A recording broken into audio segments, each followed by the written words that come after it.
fashion. Oh, my friends, we are communicating in a timely fashion here in the neighborhood on the Dave's Gone By Facebookio, Podcastio, Programmio of the stream, and we have a funny person with us, ladies and gentlemen, in the neighborhood. Let me tell you a little bit about this man that you are looking at, who's got his whole podcasty thing, because he's done so many podcasts over the years, but mostly you can see him. He's a veteran comedian. He hosted 2 seasons of NBC TV's The Marriage Ref, including one panel, we got to talk about this, included Larry David, Ricky Gervais, and Madonna. He's also, let me tell you about this man. Steven Soderbergh says, quote, Tom Papa has spun his meaningless life into comic gold. If only I could, ladies and gentlemen. He's got a couple of books out, including You're Doing Great, which is also a Netflix special. He does a podcast with Fortune Feimster called What a Joke with Papa and Fortune. And he's even got videos about making bread. Ladies and gentlemen, let us break bread, or in this case, matzah, with Tom Papa. Shalom, Tom. How are you? Oh, wait. Hold it. I'm not hearing you. You're not muted, and I don't have you muted. I don't know why I cannot hear you. Uh-oh. Hold it. Oh. Shalom? Maybe it's me. No, it's not me. Hello? Yappy, no?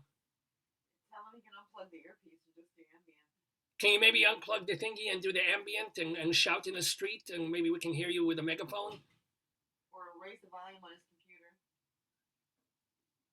Ask him to raise the volume on his Can computer. you maybe raise the volume on your computer? He's trying.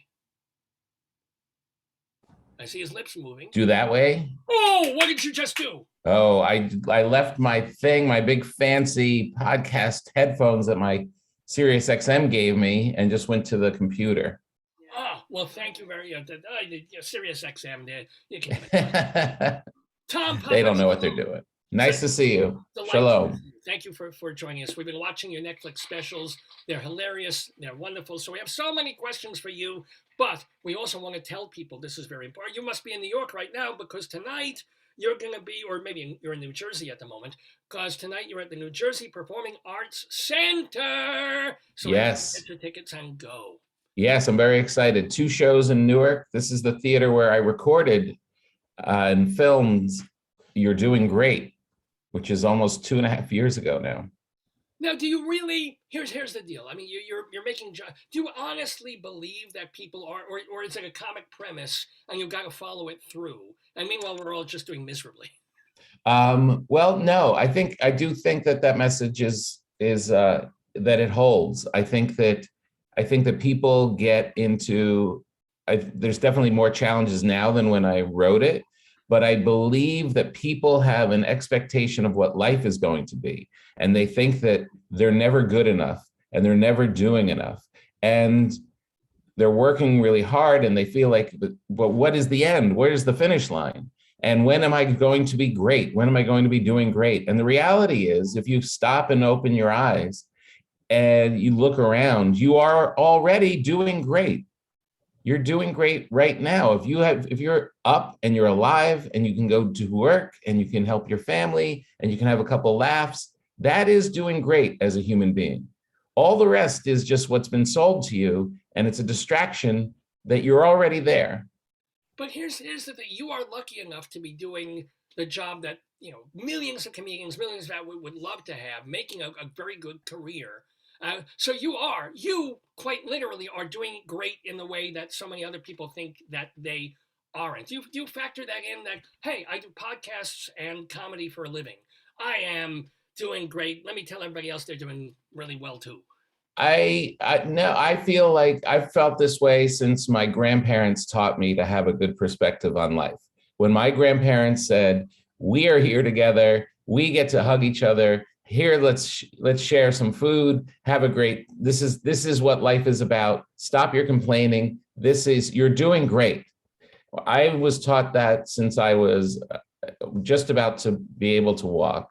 And I think that they were right. I think ultimately they were correct. It's not about running around, because, you think as a young comic, you think, oh, I'll be doing great when I get a special. I'll be doing great.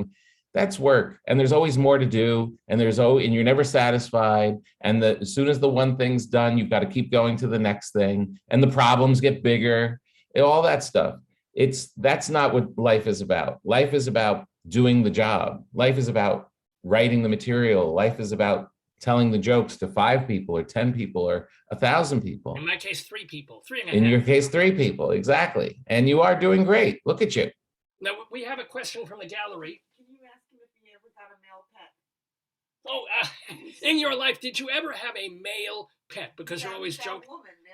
You're always joking that you have, female cats at home. And did you ever have a boy pet?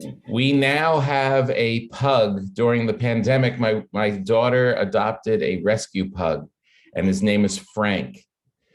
He's the first male that we've had, and he's urinating everywhere. You know what? I'm 57, so do I. It's just, I can't help. But he's marking the turf. You're lucky he's not cowering in a corner. He's not running away from the cats going, they're just talking all day. No. With the amount that this dog has peed all over the house, I could do with some cowering.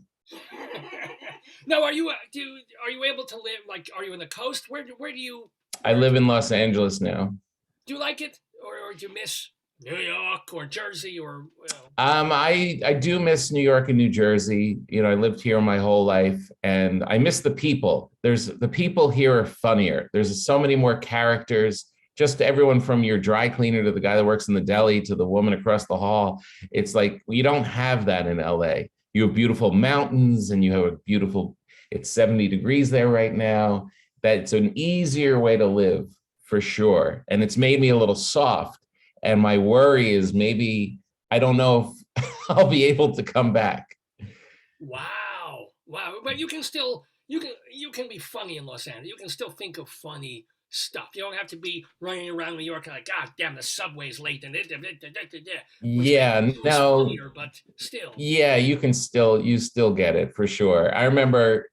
I think New York is important. I don't think it could be out of my life. I'm here almost once a month, so I get a good dose of it. But I did think that early on that you had to be in New York to have some angst to be able to be funny.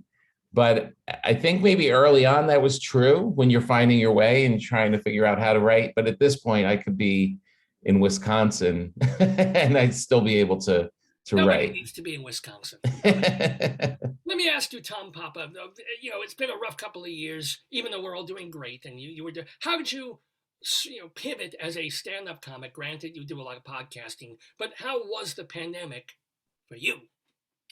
It was the same for me as everybody, I believe. It was very strange. I was really taken by how related we all are. Because we all seem to be moving in this rhythm together. We were scared at the same time. We were frustrated at the same time. We were hopeful. We were sad. It seemed like we were all in this kind of sloshy rhythm back and forth. And like my prostate, yes. Yeah, and I think we got through it, but it got long. This last wave was I feel like this is when in the horror movie, it's like we killed it. We were on our way, and then they popped out of the tub one more time. Right, yeah, it's like, no. Right. So hopefully, out of the grave, the mom's hand or whatever it was. Yeah. So hopefully we're getting there, but it was longer than I expected for sure. Now let me ask you, and I trying not to be a downer and things like that, but you were among the many you've been on. Conan and all, even a more recent, every possible talk show and late night show and podcast. And you did do a podcast with Bob Saget. So do you have any Bob Saget stories, memories? Because you know everybody in the biz. So yeah, he was so great. And it's funny because what I'm about to tell you, he did with a lot of people. He sought me out. And he said, I want to be friends with you. I feel like we should be friends. So we should go to lunch. We should go to lunch. And we went to Art's Deli in Los Angeles, and we had known each other. We'd seen each other at the clubs and stuff, but we sat down and had a proper lunch and became pals. And he seemed to do that with a lot of people. He was if he thought you should be friends, he would make it happen, which is, I had watched him since I was a kid. So that's like this, the sophomore talking to the senior. So when the senior comes and says we should be friends, it's a big deal. Yeah, it's a big deal. He was a sweetheart for sure. It was shocking. Well, and also shocking. Did he ever say anything like, that you're like, oh my God, even though I know you're filthy off camera, I cannot believe you just thought of that or said that. Like, yeah. go.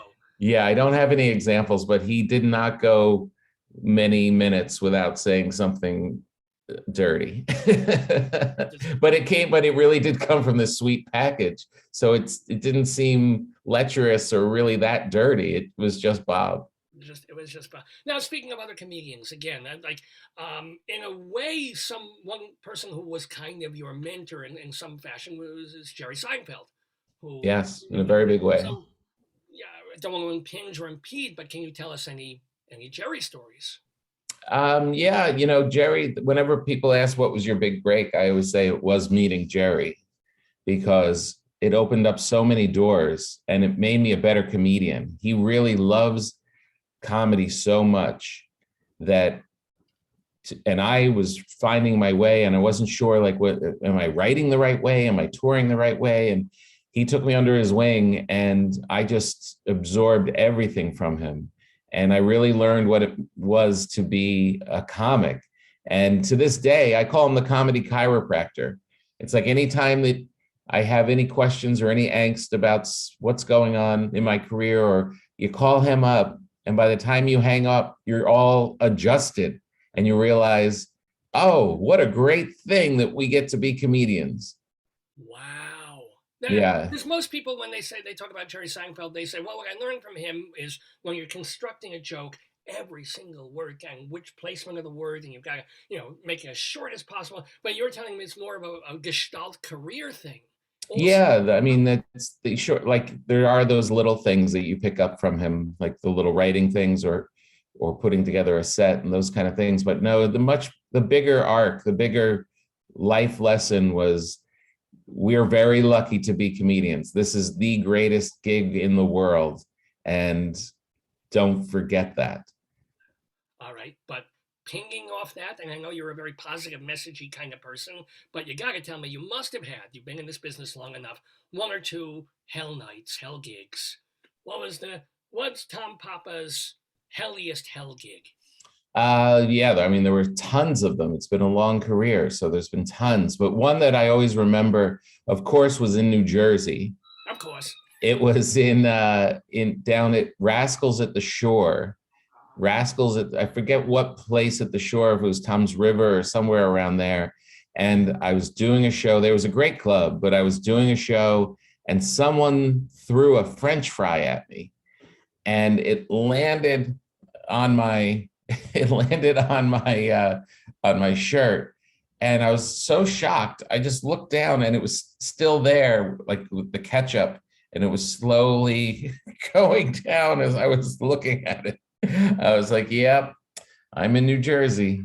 But wait, did you, at that moment, were you seasoned enough? And then that's not a pun on how you season fries, but were you seasoned enough to kind of go on, or did it throw you? Did you sort of like, oh, I just want to get done with this gig and get off the stage and go across to catch a rising star in New York or something? Yeah, you would always soldier through, and you would always kind of like, yeah, you got to stand your ground, but I was not happy. I still remember it to this day. And could you tell if somebody literally was like tossing at you, or maybe it was an accident, like somebody just the fork? No, I was on a stage. Someone not only had to throw it, they had to wind up. Wow, man! Did you acknowledge it? Yes. Yeah. Of course, it was. You would, and then attack the person. I don't remember how, but yeah, it was horrible behavior. Do you have a regular heckler line or two, or something that you have ready, in your arsenal when somebody's drunk, when somebody's, No, I mean, you sometimes as a habit, I don't, early on, I remember another comedian, Mitch Fatel, and I sat down, we're like, we've got to be prepared. We should write some lines to be ready. And we never used them. They were never useful. You got to be in the moment. I think that's the most important thing for a comedian. Right. If it feels planned or or premeditated. It feels phony, especially when something real like that is happening, an interaction with the audience. So you don't want to be fake. You want to be more real and more in the moment, and you just got to be faster than they are. Do you recall like the best improv-y moment that you ever had, of like having to go off script, because not just because there's a heckler, but maybe someone's really funny in the front or second row, or is really or you say, hey, where are you from? I don't know, you generally don't do that kind of thing, but no, I mean, there's so many. I do a lot of crowd work. I do like to talk to the crowd in the middle of my set at some point. I love the interaction. I love like the spontaneity. It brings the whole set alive. I did have one moment when in the marriage ref, when you were talking about the show with Madonna. At one point, we were doing the show, and she's sitting next to Larry David, and Larry David and her are sparring. They're going back and forth, and even to the point off air, they're still going at each other. And I have to throw to commercial. I've got to do the setup. I have to do some stuff to the camera, and I'm looking at the camera and I'm ready to go. And she's still going off with Larry David. And I just turned and I said, I never thought I'd say this in my life, but not now, Madonna. Oh my God. Well, I'm sure a lot of her boyfriends said that about other things, but we won't even go there. We won't even talk about that. But what was that experience of doing network tele? You probably got a great paycheck. Do you have a baby? We have our assistant, my beloved assistant Joyce, has a selection of various sound machines. Yeah. Oh, this is comedy. This is $5 worth of comedy. Check this out. Yeah. See? Not the sound the comedian wants to hear, but there you go. You're doing great. Thank you, Emerson. Thank you. You're doing great. I should just get that as a soundbite. Like Tom Papa says, Rabbi Sol is doing great. I love it. So he's getting a lot of love from the audience. By the way, you're getting tons of heart on our Facebook thing, and people are saying they love big thumbs up. And that's nice. Maybe they'll come to Newark tonight. Please. I put it in the chat. Yeah, we have a. Where are you? I put the link to his one of his Netflix specials, and I put the link to his website. Very nice. Yeah, that is the production assistant on the program. She is the wife Beautiful. Of the producer Dave, who does this. Nice. And where are you? We're on Long Island. Long Island. Nice. The accent. I'm from Long Island. By the way, I'm Jewish. What are you? I was raised Catholic. And but I was raised Catholic, but in northern New Jersey, and most of my school was Jewish. So all of my girlfriends, all of my growing up was being around Jewish people, and I loved it. I loved it more than the Jewish people. I was like, I love being here. They were very similar to, I was raised Italian, and our two cultures are very similar. When you get the whole family together. Oh yeah. Yeah. Oh yeah. Yeah. Very, very much. How did you meet your wife? Because you've been married a while. You've got the two daughters. I met my wife at the comic strip in New York. She was a comedian as well. And she said, I said to her, where do you live? Are you going home for Thanksgiving? And she said, oh, you wouldn't know. It's a small town in New Jersey. I said, where is it? And she said, I live in Park Ridge, New Jersey. I said, oh, did you have Miss Conway for kindergarten? No. We were a year apart and never met until that moment. So we had all this shared history, and and we had the same summer jobs. We were at the same parties. We never met until we were adults. And in our rings, it says, finally. Oh, and what's weird is you were a year apart. Now you're 7 years apart. I don't know how that works time-wise. Old Abbott and Costello thing there. But okay, so this is an interesting question. She was also a budding comedian. Mm-hmm. Was there a choice that had to be made for, I'm going to tail off and have kids, or was there any competition between you at a certain level? Yeah, no, we were pretty compatible before we had kids. It wasn't really competitive. We were both kind of supporting each other, but it was short. We were only together for a couple of years before we had kids. And then once we had children, she was an actress and a comedian, and I was making a little more money at it at the time. So, and she just really, as soon as we had our first child, she really wanted to be with her. She wanted to be the mom, and she just put everything into that. And it just seemed like a natural kind of course. And and then we had the second child, and she would go back and perform a little bit. She would do my radio shows and that kind of thing. She misses it, but she also feels like she made the right choice. Can I ask you, do you ever, my friend Dave, who produces this program, he interviewed Rhea Rudner very recently, another brilliant comedian. Of her. And she said, not only like you does she keep her material usually quite clean, which is quite amazing, but she also says, sometimes when she'll think of a joke and she'll run it by her husband, or she's got a daughter that wants to be in the band, and if they say, nah, she takes it out of the act. She said, no, I won't. Have you ever wanted to do some line or some material, and then your wife hears it and she feels offended, or your kids are like, I'm not going to do it? Yeah, my wife does have certain times where it's something she'll complain about something that I've said in the act, and it always surprises me. It's always something that I would think she would have no problem with, and you do have to take it out of the act. If you want the marriage to last, you got. And that's also how this works, because people can go watch You're Doing Great on Netflix. They can also read the book, which is very funny. And so, but if they come tonight to New Jersey, is that now old material that you're barely touching, and you've been working towards another, and you're testing that out, as it were, in a big way in New Jersey? How's that? It's a whole nother act. There's nothing from the old act that is in this act right now. Is there a theme? Yeah, sorry. Is there a theme? No, not really. Well, I guess the theme, I don't write with a theme in mind. It kind of like comes together as it evolves. But I would say if there was a theme that we're hitting on now, it's good people versus bad people. It's that I keep going back over that there are. I say at one point, when we came out of the pandemic, I thought that I was naive. I thought that we were going to be better for it, and and I missed everybody. I missed all the extra people in my life. I missed all the people that make up the cacophony of your everyday life.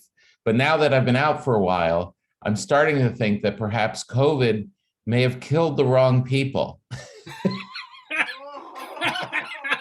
Wow. There are a lot of people out there that are mean, and they all survived.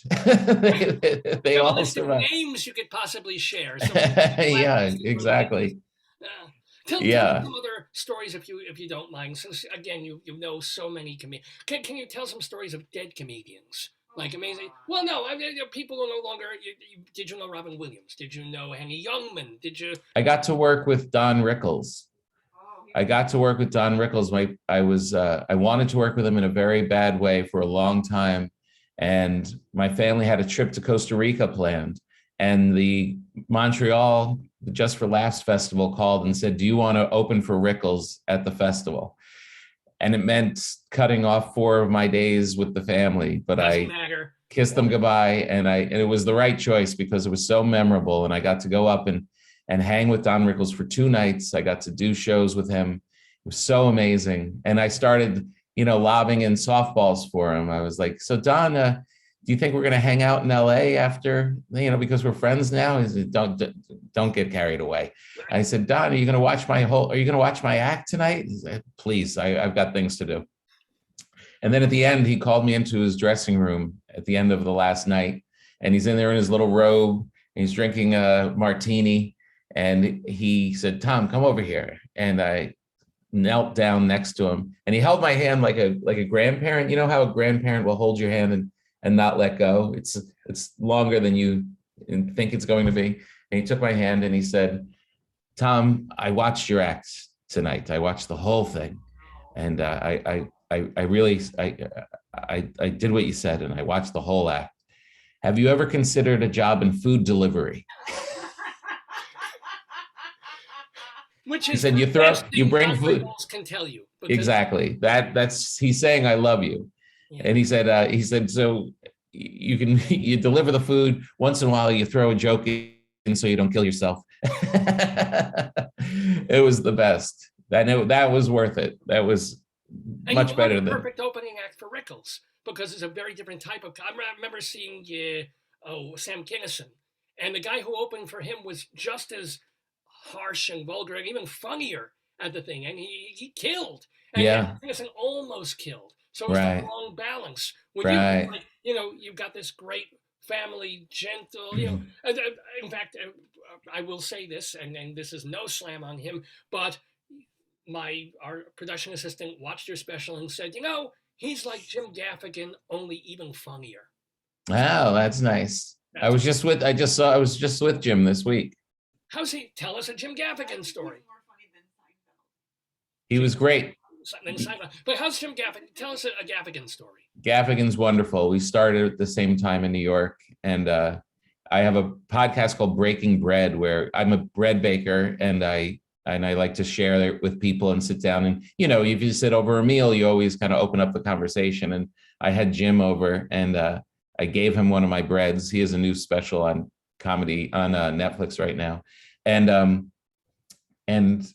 we had this great time. It was on Thursday. We had a great time. And then I get off the plane. I come to New York and I get off the plane, and there are two drivers at baggage claim holding Papa Gaffigan. We were on the same flight. We had no idea. And he came walking up and he goes, "I have your bread in my bag." He had his loaf of bread to bring home to his family. Hey, I don't want to spend too much time on the cooking thing because so many more comedy things I want to ask you about. But what is the secret to a great homemade loaf of bread? The secret is you have to really love doing it. You have to really love. You care enough, and I do find this when I talk to people that bake and cook.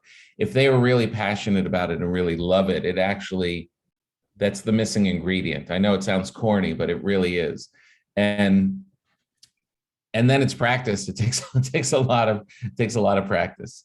It's so different for me because when I make bread, I want to make a loaf of bread, but I get so angry, I just pound and pound, it turns into matzah without even wanting to do it. Here's for Passover. Let's hold it for a couple of months. Yeah. Tell us, please, also more. Well, who did you watch or listen to, or what albums did you have growing up when you wanted to be a little baby comedian? When I was a baby, I was watching Bill Cosby. I was watching George Carlin, or listening to George Carlin and Steve Martin. Oh, yeah. Those were the giants. Can you divorce? And I've asked a few comedians this. Can you divorce Bill Cosby the man from Bill Cosby the material? Yeah, it's hard with comedians because it's so personal, and it's not like a Woody Allen film. It's like I could watch those films easily because there's more of a separation there, and you're telling a story, and there's these other actors, and the stand-up anyway ages. It's like it's for some reason it's very much in the moment, the way we talk, the timing of it, it's very difficult to. Stand-up does not age well. Even if you love the people, if you love Sam Kinison and you watch him back at the HBO and you're like, oh yeah, I could see why that was so funny, but it's not as explosive as when you saw it. And it's not because of the repetition. There's something to the time of it. Comedy is very much in the moment. It's very much of the time, of the era. So back to your question, I think like if I were to watch Himself, which is the big special which is so great, and you can see technically how great it was. I have a little bit of a hard time with him because it is so personal. It's just him. It's himself. It's just him. He's just talking, and knowing the stuff that went on. It's difficult. It's a different thing. A comedian is opening up their heart and they're exposing everything about themselves, and then you find out that something was pretty horrible, or like even just like comics that if they're just act like a jerk or whatever, all of a sudden they're not as funny.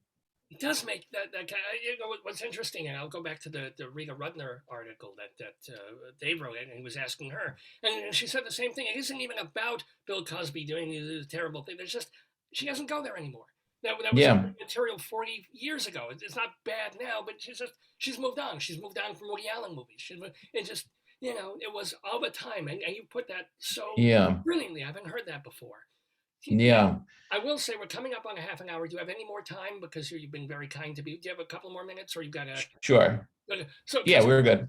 Tell us more. Tell who else? What notables are you going to blow our minds? Where you say, oh yeah, I have lunch with them all the time, or they were a great mentor to me, or Oh, I don't know. I mean, that's the kind of unique thing about this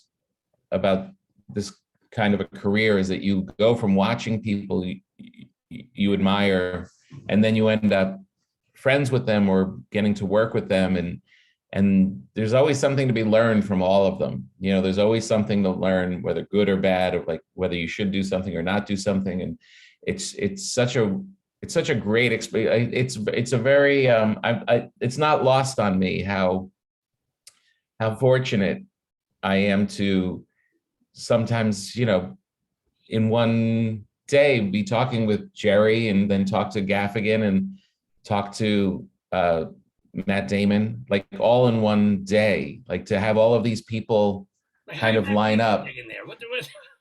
Well, Matt and I did several projects together. We were both in Behind the Candelabra and The Informant, and we became really good friends. And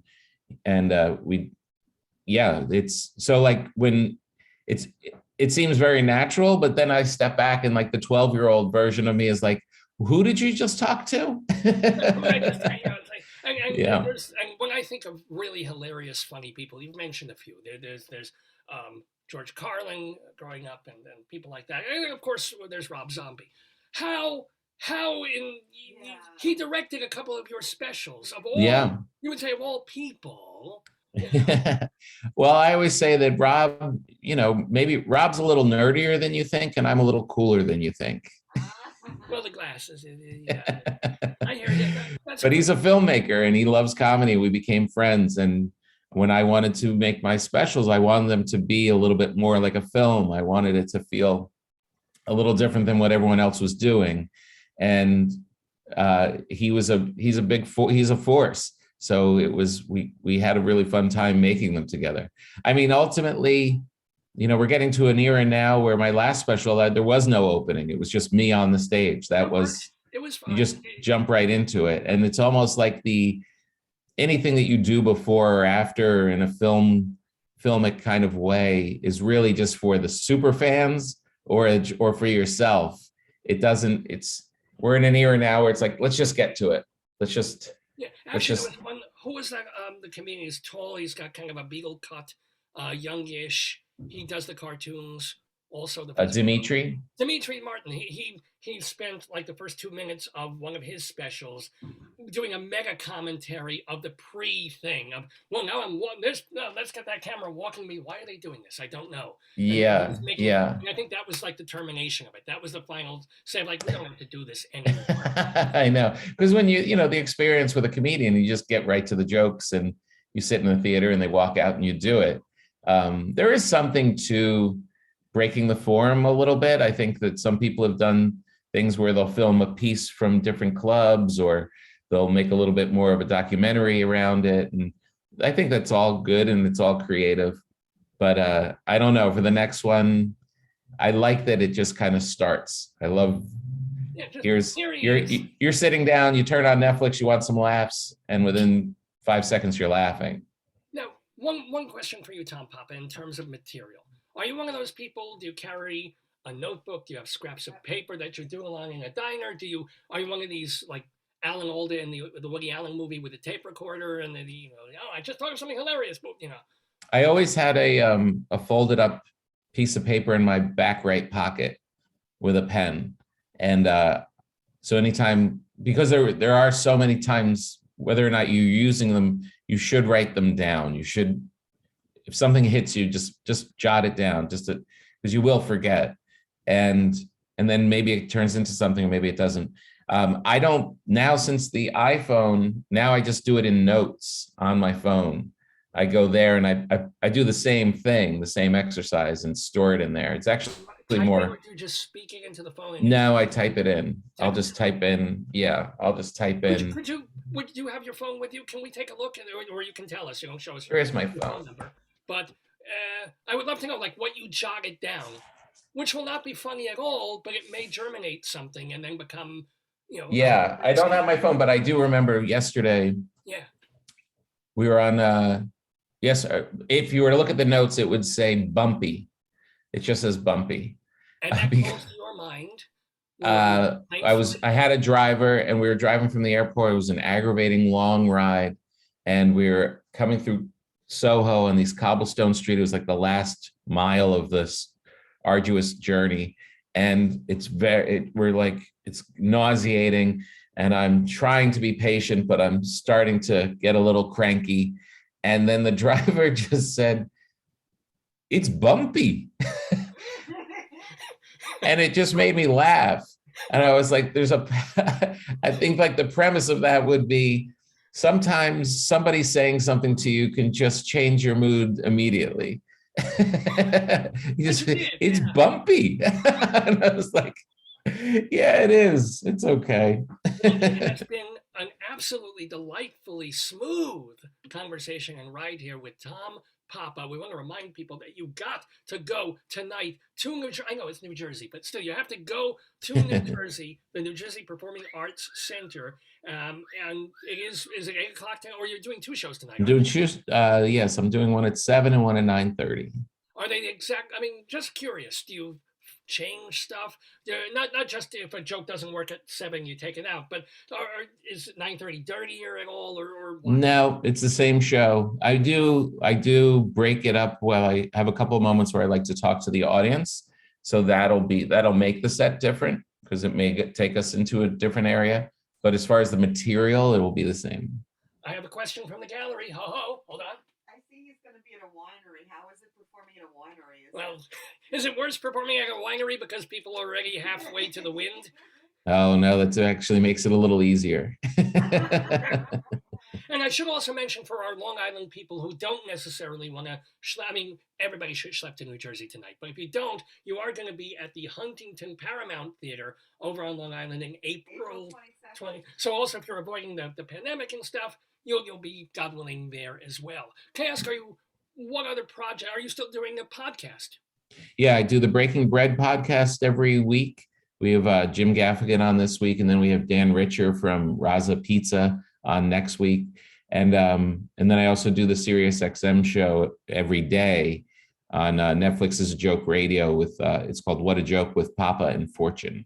And Fortune Beamster, another comedian, is your person there. How are you liking the? Do you worry that you're using up your best, or people will hear you on the air and I've just heard all the jokes and they won't, or it's a different animal? No, that's not the problem. It's fun, and it's you're using a different muscle to be funny. It's more like this. It's more conversational. This is very different from my act.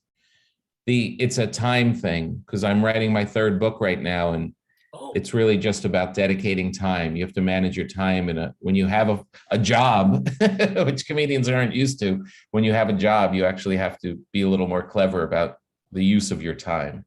So last question, and I will let you go because you have so much to do today. What is your new book? Is the new book basically going to be like the act that you're doing, or is it a whole different thing? It's a whole different thing. It's a work in progress, but the idea is that your life is a big mistake. You just told me I'm doing great. Told me I'm doing great. What the hell? Yes, but the funny part of it is that everything that you're doing has been done before. And your life is actually richer because of all the mistakes that people have made before you. So follow the rules. That's why dinner is at 7. That's why we're not eating lasagna at the beach. People have made mistakes. And if you just follow the rules that people have laid before you, your life will be easy.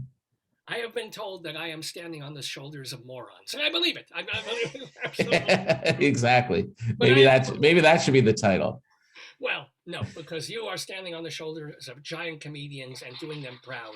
Tom Papa, I want to wish you, first of all, continued great health. I want you to have a wonderful, or I should say, no, break a leg and all the horrible things you say to someone going on stage, just so that it goes well for you tonight, tomorrow night, wherever you'll be touring. Luck with the book, luck with more Netflix specials, and Maybe just should get more men in this home. and get more male animals. It's good for you. I can tell you. Why not? Keeping you up a little bit. TomPapa.com is his website, TOMPAPA.com, so that all the information there is about the podcast that he's on and the tour dates and everything else. Tom Papa, Everything else. bless you for being with us. Shalom, and thank you for being in the neighborhood. Thank you so much. Shalom to you. Shalom. Oh my goodness, Tom Papa! Papa, can you hear me? He did. We couldn't hear him for a little bit, but we heard him. Papa, da da da da. What a delight, what a joy to be talking to someone so funny and smart and so likable and with such good advice about life. He should be doing my rabbinical reflections. I'm just dwelling in misery. Well, I forget, he's not Jewish. But ladies and gentlemen, we have more Dave's Gone By show for you